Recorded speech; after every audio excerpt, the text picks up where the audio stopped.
C'était le 1er mai à Paris. 3 policiers sont prisonniers des flammes. Aujourd'hui, l'un d'entre eux témoigne. Quand on voit un collègue en flammes, c'est quand même choquant. Infiltrés parmi les manifestants ce 1er mai, ces casseurs vêtus de noir et cagoulés, groupuscules d'ultra-gauche. Ils sont là pour casser du flic et faire un maximum de victimes.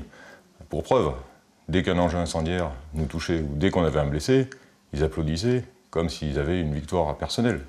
La guerre des langues est rallumée tout au nord de la Suisse, en Turgovie. L'enseignement du français à l'école primaire est remis en cause. Non, le français, ils n'en veulent plus. Le Grand Conseil turgovien a tranché.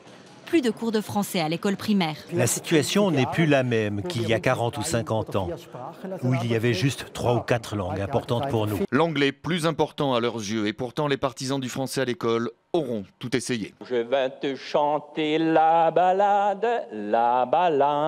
des gens heureux. Vous connaissez ça, non? Parce qu'il faudra encore du temps, 2, 3, peut-être 4 ans même, pour reconstruire Fort McMurray. Entièrement ravagé il y a un an par un incendie hors norme. Moi, j'ai fait 4800 km pour venir ici.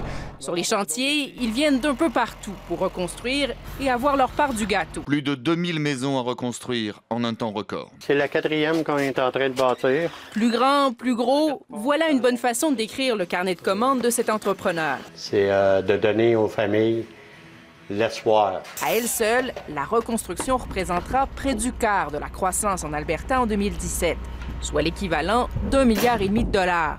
Des fois, il vaut mieux ne pas insister. Quand ça ne passe pas, ça ne passe vraiment pas. L'image témoigne de la violence du choc. Il était 6h30 ce matin quand cette pièce de réacteur en acier a percuté le pont au-dessus de la nationale 90. Cette pièce venait de Flandre. Elle devait être usinée à Serein avant de partir en Chine.